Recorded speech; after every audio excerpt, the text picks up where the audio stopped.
হযরত মুসা আলাইহিসসালামের হৃদয় তখন প্রচণ্ডভাবে ধড়ফড় করছিল। তার কাছে খবর এসেছে যে ফেরাউন তাকে হত্যা করার ষড়যন্ত্র করছে। এই খবর শুনে তার অন্তরে ভয় জমে গেল।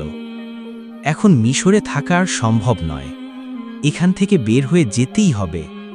কিন্তু কিভাবে, কোথায় যাবেন? রাজপ্রাসাদে বড় হওয়া মুসা আলাইহিসসালাম আগে কখনো এমন বিপদের মুখোমুখি হননি। চুপচাপ শহর ছেড়ে দিলেন, ধীরে ধীরে শহরের শেষ প্রান্তে গিয়ে পৌঁছালেন। মিশরের বাইরে তার কোনো অভিজ্ঞতা ছিল না। চিন্তা করতে করতে তার মনে এলো সিরিয়ার মাদুইয়ান অঞ্চলের কথা। সেখানে কিছু বনি ইসরায়েলের লোক থাকেন যারা ফেরাউনের দখলের বাইরে। ব্যাস, এখন ওখানেই যেতে হবে। আল্লাহর উপর পূর্ণ ভরসা রেখে তিনি হাঁটা শুরু করলেন। চলতেই থাকলেন। ক্লান্তি তাকে ঘিরে ধরল। বহুদিনের কষ্ট ও পরিশ্রমের পর অবশেষে মুসা আলাইহিসসালাম মাদুইয়ান পৌঁছালেন। কিন্তু এবার শরীর আর সাড়া দিচ্ছিল না। ক্ষুধায় শরীরের শক্তি নিঃশেষ হয়ে গিয়েছিল। তবুও তিনি থেমে যাওয়া পছন্দ করেননি। একটু ছায়া পেয়ে একটি বড় গাছের নিচে গিয়ে বসে পড়লেন। এই দীর্ঘ পথ তিনি যে পার হলেন তা ছিল কেবল আল্লাহর সাহায্যে। হঠাৎ কিছুটা দূরে একটি কুয়া চোখে পড়ল। সেখানে কয়েকজন রাখাল তাদের পশুদের পানি পান করাচ্ছিল। কিন্তু মুসা আলাইহিসসালামের দৃষ্টি গিয়ে থামল দুজন তরুণী মেয়ের উপর। তারা একটু দূরে দাঁড়িয়েছিল, হাতে দড়ি, পাশে দুটি পশু। মুসা আলাইহিসসালাম অবাক হলেন, তারা কুয়ার কাছে যাচ্ছে না কেন? তিনি খেয়াল করলেন মেয়েরা লজ্জাশীলা, পুরুষদের ভিড়ের মধ্যে কোনোভাবেই ঢুকতে পারছে না। যখন পশুগুলো সামনে এগোতে চাইছিল তখন মেয়েরা দড়ি টেনে তাদের থামিয়ে দিচ্ছিল, যেন কোনোভাবেই ভিড়ে হারিয়ে না যায়। মুসা আলাইহিসসালাম ধীরে ধীরে উঠে দাঁড়ালেন। তিনি ক্লান্ত, ক্ষুধায় কাহিল, তবুও কারো বিপদে তাকে উপেক্ষা করা তার স্বভাব নয়। তিনি দুই মেয়ের দিকে পা বাড়ালেন। সরাসরি গিয়ে জিজ্ঞেস করলেন, তোমরা এখানে এভাবে দাঁড়িয়ে আছো কেন? মেয়েরা প্রথমে একে অপরের দিকে তাকালো, তারপর একজন কোমলতা ও ভদ্রতার সাথে উত্তর দিল, আমরা পুরুষদের ভিড়ে ঢুকে কাজ করতে পারি না। আমাদের ঘরে কোনো পুরুষ নেই যে এই কাজ করতে পারে। আমাদের পিতা খুবই বৃদ্ধ, তাই আমাদেরই এই কাজ করতে হয়। আমরা অপেক্ষা করছি রাখালেরা চলে গেলে তবেই আমরা আমাদের পশুদের পানি পান করাবো। মুসা আলাইহিসসালাম তাদের কথা শুনে কিছু সময়ের জন্য চুপচাপ দাঁড়িয়ে রইলেন। ভাবতে লাগলেন, এই মেয়েরা তো ভদ্র ঘরের মনে হচ্ছে, তবে এত কষ্ট করছে কেন? তার জানতে বাকি রইল না এই দুই তরুণী ছিলেন নবী শুআয়ব আলাইহিসসালামের কন্যা। তাদের পিতা বয়সে খুবই প্রবীণ, তাই বাধ্য হয়ে মেয়েরাই এই কাজ করে থাকে। আর কোনো প্রশ্ন নয়।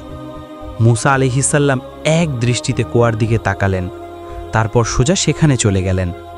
না নিজের ক্লান্তির কথা ভাবলেন, না ক্ষীণ শরীরের চিন্তা করলেন।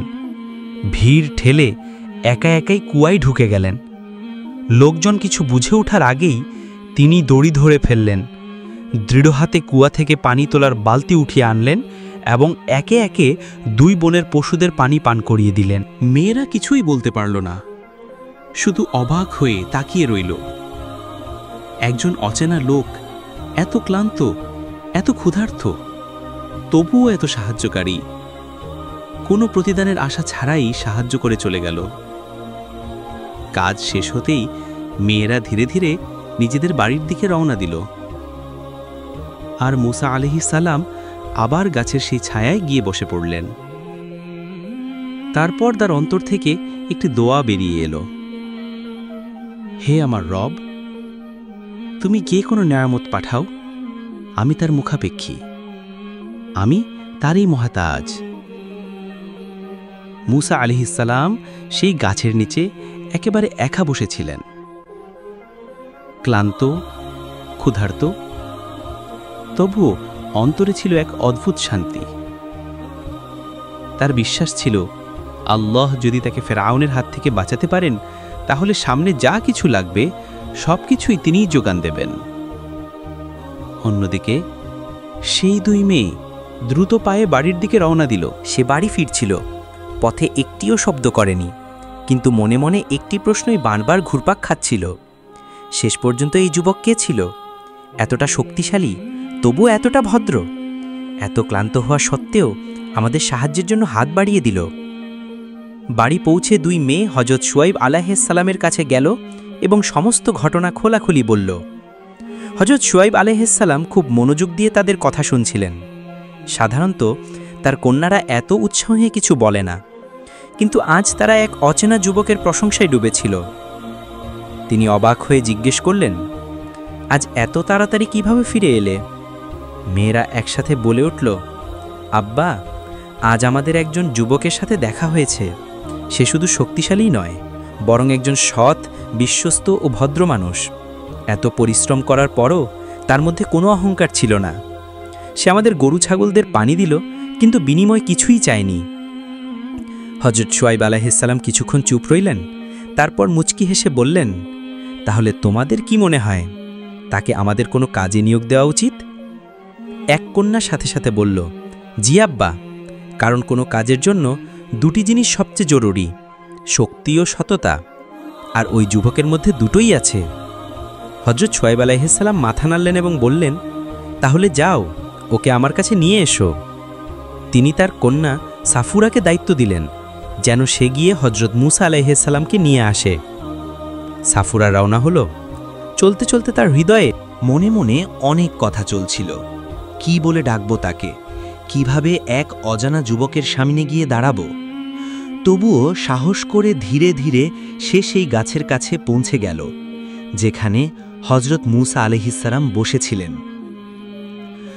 তার হাঁটার ভঙ্গিমায় ছিল লজ্জাশীলতা, চোখ ছিল নিচু, কণ্ঠ ছিল খুব নরম। আমার আব্বা আপনাকে ডেকেছেন, আপনি আমাদের পশুদের পানি দিয়েছিলেন, তাই তিনি আপনাকে কিছু দিতে চান। হজরত মুসা আলাইহিসসালাম এই কথা শুনে চমকে উঠলেন। আমি তো কোনো প্রতিদানের আশায় সাহায্য করিনি। যে কাজ নিছক মানবতার খাতিরে করা হয়, আর যে কাজ প্রতিদানের লোভে করা হয়, এই দুই কি এক হয়? কিন্তু এরপর তিনি ভাবলেন, যদি কোনো সম্মানিত প্রবীণ নিজে আমাকে ডাকেন, তবে তার ডাকে সাড়া না দেওয়া কি ঠিক হবে? এক মুহূর্ত ভাবলেন, তারপর বললেন, ঠিক আছে, আমি তোমার সঙ্গে চলি। তারপর হজরত মুসা আলাইহিসসালাম প্রস্তুত হলেন এবং সাফুরার পেছনে পেছনে হাঁটতে শুরু করলেন। কিন্তু কিছু দূর যাওয়ার পর তার মনে হল, এইভাবে একজন মেয়ের পেছনে হাঁটা শালীনতার প্রতিপন্থী। তিনি ভদ্রভাবে বললেন, তুমি সামনে যেও না, আমি সামনে হাঁটব, তুমি শুধু পিছন থেকে পথ বলে দিও। সাফুরা মাথা নিচু করে সম্মতি জানাল। এইভাবে এক নিরাশ্রয় গৃহহীন যুবক, যার কোনো ঠিকানা নেই, আজ একজন নবীর ঘরের দিকে এগোতে লাগল। হজরত মুসা আলাইহিসসালাম ধীরে ধীরে সাফুরার দেখানো পথ ধরে চলতে লাগলেন। পেছন থেকে সাফুরা বলছিল, ডান দিকে মোড়ুন, হ্যাঁ, এখন সোজা চলুন। হজরত মুসা আলাইহিসসালামের অন্তরে এক অদ্ভুত অনুভূতি হচ্ছিল। আমি এক অজানা দেশে, এক অচেনা মানুষদের দাওয়াতে যাচ্ছি, কিন্তু যেভাবে আল্লাহ পথ দেখাচ্ছেন তাতে সন্দেহের কোনো জায়গা নেই। হজরত শুয়াইব আলাইহিসসালামের ঘরে পৌঁছানোর পর তিনি হেসে হজরত মুসা আলাইহিসসালামকে স্বাগত জানালেন। এসো আমার বাছা, নিশ্চয়ই তুমি খুব ক্লান্ত, আগে কিছু খাও, তারপর বাকি কথা হবে। কিন্তু হজরত মুসা আলাইহিসসালাম মাথা নিচু করে ভদ্রভাবে বললেন, আল্লাহ আপনাকে উত্তম প্রতিদান দিন, কিন্তু আমি কোনো পুরস্কার বা প্রতিদান নিতে পারি না।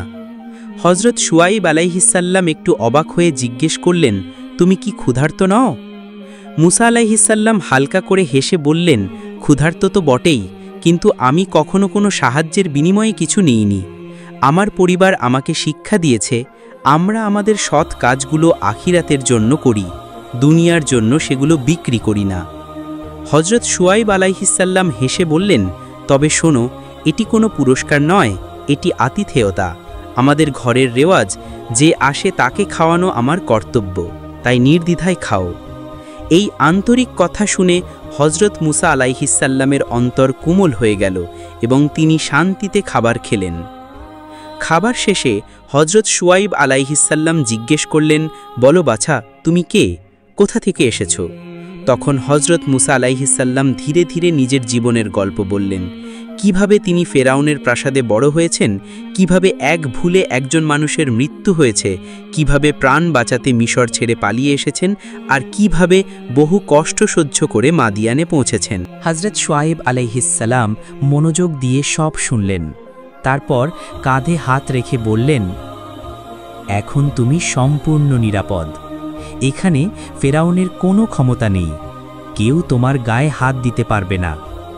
এই কথা শুনে হজরত মুসা আলাইহিসসালামের হৃদয় থেকে যেন এক বিশাল বোঝা নেমে গেল।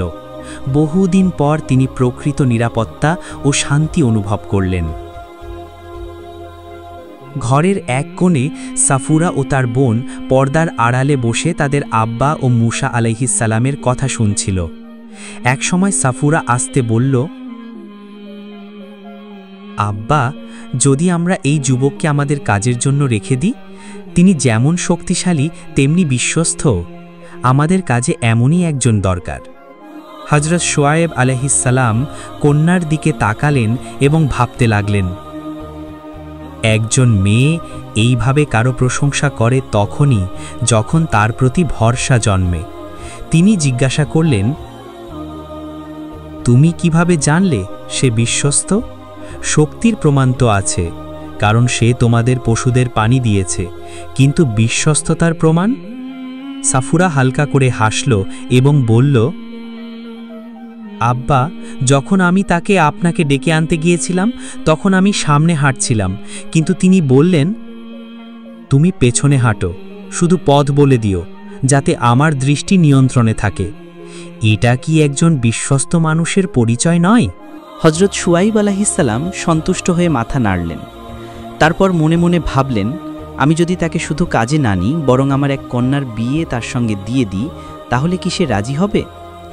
কিছুক্ষণ পর তিনি হজরত মুসা আলাইহিসসালামকে কাছে ডেকে নিয়ে কোমল ভাষায় বললেন, আমি যদি আমার একটি কন্যাকে তোমার সঙ্গে বিয়ে দিতে চাই, তাহলে তোমার কি মত?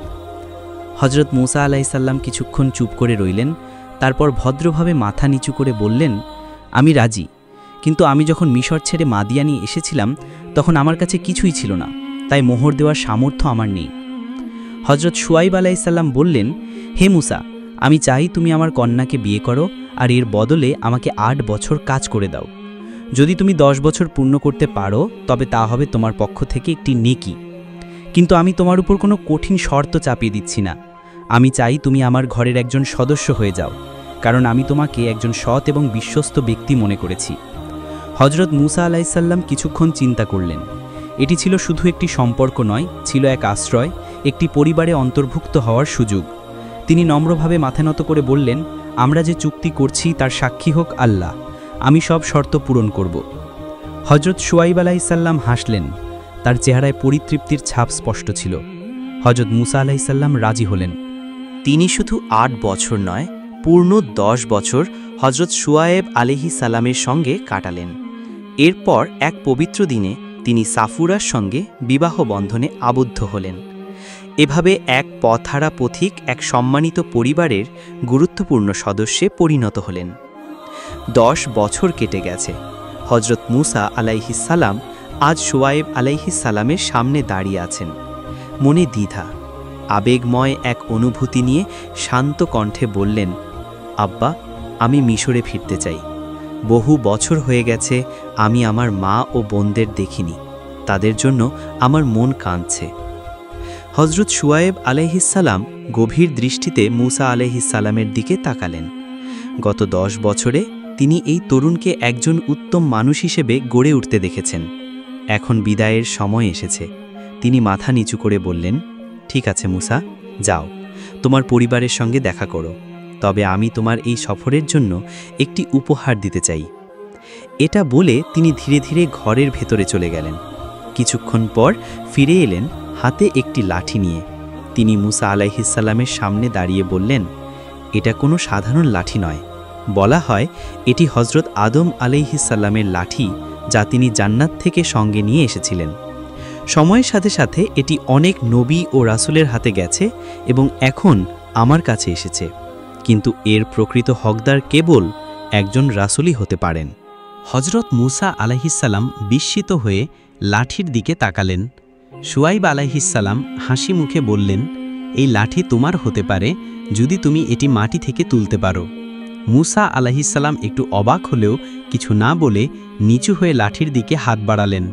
সঙ্গে সঙ্গে লাঠিটি নিজেই তার হাতে উঠে এলো। শুয়াইব আলাইহিসসালাম গভীর দৃষ্টিতে তাকিয়ে বললেন, হ্যাঁ মুসা, সম্ভবত আল্লাহ তোমাকে তার রাসূল হিসেবে মনোনীত করেছেন। মুসা আলাইহিসসালাম হতভাগ হয়ে গেলেন। তিনি কখনো ভাবেননি যে তিনি আল্লাহর এত আপন এক বান্দা হয়ে উঠবেন। প্রতিদিনের মতো আজও হজরত মুসা আলাইহিসসালাম ছাগল চড়ানোর প্রস্তুতি নিচ্ছিলেন। দরজার পাশে দাঁড়িয়ে তিনি হজরত শুয়াইব আলাইহিসসালামের দিকে তাকিয়ে বললেন, আজ আমি ছাগলগুলোকে একটি নতুন মাঠে নিয়ে যাব। আগের জায়গায় এখন আর ঘাস নেই। শুয়াইব আলাইহিসসালাম চিন্তিত চোখে মুসা আলাইহিসসালামের দিকে তাকিয়ে বললেন, ওই মাঠে যেও না মুসা, সেখানে এক ভয়ঙ্কর অজগর আছে যা ছাগলগুলোকে গিলে ফেলে। মুসা আলাইহিসসালাম কিছুক্ষণ চুপ থাকলেন। তিনি জানতেন শুয়াইব আলাইহিসসালাম কখনো মিথ্যা বলেন না, তবে তিনি এটাও জানতেন যে আল্লাহ সবসময় তার সঙ্গে আছেন। হেসে বললেন, ইনশাআল্লাহ কোনো সমস্যা হবে না। এরপর তিনি ছাগলগুলো নিয়ে নতুন মাঠের দিকে রওনা হলেন। মাঠটি ছিল খোলা ও সবুজে ঘেরা। ছাগলগুলো আনন্দে দৌড়াতে লাগল, কিন্তু মুসা আলাইহিসসালামের মনে কিছু অদ্ভুত অনুভূতি হচ্ছিল। তিনি মাঠের কোণে থাকা একটি গুহার দিকে সতর্ক নজর দিলেন। কিছুক্ষণ পর ছাগলগুলো সেই গুহার দিকে এগোতে শুরু করল। তিনি তাদের ফেরাতে চেষ্টা করলেন, কিন্তু তারা থামল না। অবশেষে ক্লান্ত হয়ে তিনি একটি বালির ঢিপিতে বসে পড়লেন। তার লাঠিটিকে পাশে রেখে মৃদু স্বরে বললেন, হে লাঠি, আজ তুমি এই জায়গার রক্ষক। যদি অজগর আসে তবে তুমি তাকে মেরে ফেলো, যেন ছাগলগুলোর কোনো ক্ষতি না হয়। এটা বলে তুমি শুয়ে পড়লেন ও চোখ বন্ধ করলেন। কিছুক্ষণ পর এক ভয়াবহ গর্জনে পুরো মাঠ কেঁপে উঠল। হযরত মুসা আলাইহিসসালাম গভীর ঘুমে ছিলেন। তখনই গুহা থেকে একটি বিশাল অজগর বেরিয়ে এলো। তার চোখ দুটি ছিল আগুনের মতো লাল, শরীর কাঁপছিল ভয়ানকভাবে। ছাগলগুলো ভয়ে দৌড়ে পালাতে লাগল। ঠিক তখন এক অলৌকিক ঘটনা ঘটল। মুসা আলাইহিসসালামের লাঠিটি কাঁপতে শুরু করল এবং মুহূর্তেই একটি বড় বিষধর সাপে রূপান্তরিত হয়ে গেল। সে সাপ দ্রুত ঝাঁপিয়ে পড়ল অজগরের দিকে। অজগর কিছুটা হতভম্ব হয়ে গেল, কিন্তু কিছু বুঝে ওঠার আগেই সাপটি তাকে আক্রমণ করতে লাগল। বিষের প্রভাবে অজগর ছটফট করতে করতে মরে গেল। এরপর সে সাপ ধীরে ধীরে ফিরে এসে আবার লাঠিতে রূপান্তরিত হল। হজরত মুসা আলাইহিসসালামের ঘুম ভাঙল। তিনি দেখে অবাক হয়ে গেলেন, বিশাল অজগর মৃত অবস্থায় পড়ে আছে। তিনি লাঠির দিকে তাকিয়ে বিস্ময়ে ভাবতে লাগলেন, এত বড় মুজিজা কিভাবে এই লাঠির মাধ্যমে হলো। তিনি সিজদায় গিয়ে আল্লাহর শুকরিয়া আদায় করলেন এবং ছাগলগুলো নিয়ে নিরাপদে বাড়ি ফিরে এলেন। হজরত মুসা আলাইহিসসালাম শুয়াইব আলাইহিসসালামের কাছে গিয়ে বললেন, আব্বা, সেই অজগর যেটার কথা আপনি বলেছিলেন আছে মেরে ফেলা হয়েছে। শুয়াইব আলাইহিসসালাম গভীর চোখে মুসা আলাইহিসসালামের দিকে তাকালেন। তার চোখে বিস্ময় ও প্রশান্তির একসাথে প্রকাশ ঘটল। তিনি বুঝে গেলেন এই তরুণ সাধারণ কেউ নয়। দীর্ঘ নিঃশ্বাস ফেলে বললেন, এইটাই সেই নিদর্শন মুসা, তুমি আল্লাহর রাসূল হওয়ার জন্য মনোনীত হয়েছ। তারপর একদিন হজরত মুসা আলাইহিসসালাম আবার এসে বললেন, আব্বা, আমি এখন মিশরে ফিরে যেতে চাই, আমার ঘর ও পরিবারকে দেখতে চাই। শুয়াইব আলাইহিসসালাম কিছুক্ষণ নীরব থেকে বললেন, যাও মুসা, আল্লাহ তোমার হেফাজত করুন, কিন্তু মনে রেখো এই লাঠি এখন তোমার, এটি তোমার সফরের সঙ্গী হয়ে থাকবে। তখন সন্ধ্যার শান্ত হাওয়া বইছিল। সারাদিনের পরিশ্রম শেষে সবাই বাড়ির পথে ফিরছিল। হযরত মুসা আলাইহিসসালাম তার স্ত্রী সাফুরার দিকে তাকিয়ে বললেন, সাফুরা, তুমি কি আব্বার কাছে অনুরোধ করতে পারো? যদি কিছু ছাগল আমাদের দেওয়া হয় তাহলে এই দীর্ঘ সফরের আগে আমাদের জন্য কিছু প্রয়োজনীয় জিনিসপত্র সংগ্রহ করা সহজ হবে। সাফুরা হেসে বলল, আমি আব্বার সঙ্গে কথা বলবো, ইনশাল্লাহ তিনি নিশ্চয়ই কিছু ব্যবস্থা করবেন। এরপর সাফুরা হযরত শুয়াইব আলাইহিসসালামের কাছে গিয়ে খুব ভদ্রভাবে অনুরোধ করলেন। হযরত শুয়াইব আলাইহিসসালাম ছিলেন অত্যন্ত শান্ত ও গম্ভীর স্বভাবের। কিছুক্ষণ চিন্তা করে হালকা করে হাসলেন এবং বললেন, এই বছর আমার ছাগলগুলো যতগুলো বাচ্চা দেবে সব তোমরা নিয়ে যেও, আল্লাহ যা দেবেন তাতেই বরকত হবে। সাফুরা এটা শুনে খুব খুশি হলো এবং দৌড়ে গিয়ে হজরত মুসা আলাইহিসসালামকে সব জানালো। মুসা আলাইহিসসালাম শুনে হাসলেন। এরপর 4 বছর কেটে গেল। হজরত মুসা আলাইহিসসালাম খুব যত্ন নিয়ে ছাগলগুলোর দেখাশোনা করছিলেন। একদিন হজরত শুয়াইব আলাইহিসসালাম তাকে ডেকে বললেন, হে মুসা, এবার শোনো, যদি এই বছর আমার সব ছাগল ছেলে বাচ্চা দেয় তবে সবই তোমার হবে। মুসা আলাইহিসসালাম অবাক হয়ে গেলেন, কিন্তু আল্লাহর উপর পূর্ণ ভরসা রেখে কিছু না বলে শুনে নিলেন। আর আশ্চর্যের বিষয়, ওই বছর সত্যিই সবগুলো ছাগল ছেলে বাচ্চা দিল। হজরত শুয়াইব আলাইহিসসালাম মুচকি হেসে বললেন, আল্লাহ তোমার তাকদিরে আগেই এসব লিখে রেখেছিলেন হে মুসা। এরপর আরেক বছর গেল। শুয়াইব আলাইহিসসালাম আবার বললেন, এইবার যদি সব মেয়ে বাচ্চা হয় তাহলে সেগুলোও তোমার হবে। আর এবারও কুদরতের কারণে সবগুলো মেয়ে বাচ্চা হলো। এভাবেই প্রতি বছর হজরত মুসা আলাইহিসসালামের ভাগ্যে বরকত বাড়তে থাকল। 7 বছরে এসে শুয়াইব আলাইহিসসালাম বললেন, যদি এবার সব ছাগল কালো রঙের বাচ্চা দেয় তাহলে সবই তোমার। আল্লাহর ইচ্ছায় ঠিক তাই হলো, সবগুলো বাচ্চা কালো রঙের হলো। পরের বছর শুয়াইব আলাইহিসসালাম আবার বললেন, এবার যদি সব বাচ্চা চিতকবরা হয় অর্থাৎ দাগওয়ালা তাহলে আবারও সব তোমার। আর সত্যি সব ছাগল চিতকবরা বাচ্চা দিল। এইভাবে প্রতি বছর বরকত আর বরকত নেমে আসতে থাকল। অবশেষে শুয়াইব আলাইহিসসালাম মুসা আলাইহিসসালামকে ডেকে বললেন, হে মুসা, আজ থেকে এই সব ছাগল, পশু, কর্মচারী, এই সমস্ত সম্পদ আমি তোমার জন্য হালাল করে দিলাম। আজ থেকে এগুলো সবই তোমার। তুমি চাইলে এগুলো নিয়ে যে কোনো জায়গায় চলে যেতে পারো, আমার কোনো আপত্তি নেই। তুমি সবসময় সততা ও পরিশ্রমের সঙ্গে কাজ করেছ, আর আল্লাহ তোমাকে এর প্রতিদান দিয়েছেন। এখন সময় হয়েছে মিশর ফিরে যাওয়ার। তোমার ভবিষ্যৎ তোমার অপেক্ষায় আছে। সাফুরাও তার আব্বার কাছ থেকে বিদায় নিতে এলো। চোখে ছিল অশ্রু, কিন্তু মুখে এক শান্তির হাসি। তিনি ধীরে করে বললেন, আব্বা, আমাদের জন্য সবসময় দোয়া করবেন। শুয়াইব আলাইহিসসালাম স্নেহ ভরে তার মাথায় হাত রেখে বললেন, তোমাদের যাত্রা হোক বরকতের, আল্লাহ তোমাদের সফর সঙ্গী হন। এইভাবেই 10 বছরের শ্রম, সততা ও অলৌকিক কুদরতের সাক্ষী হয়ে হজরত মুসা আলাইহিসসালাম মিশরের পথে রওনা হলেন। তখনও তিনি জানতেন না এই যাত্রাই এক নতুন যুগের শুরু। এই প্রথম পদক্ষেপই একদিন ফেরাউনের রাজত্বের পতনের কারণ হয়ে উঠবে। তো বন্ধুরা, আজকের কাহিনী এখানেই শেষ। আপনাদের যদি ভিডিও ভালো লেগে থাকে তাহলে লাইক করুন, কমেন্ট করে আপনার মতামত জানান, আর আমাদের চ্যানেলটি সাবস্ক্রাইব করতে ভুলবেন না। আল্লাহ আমাদের সবাইকে সঠিক বোঝাপড়া ও সেই অনুযায়ী জীবন চালানোর তৌফিক দান করুন। আমিন।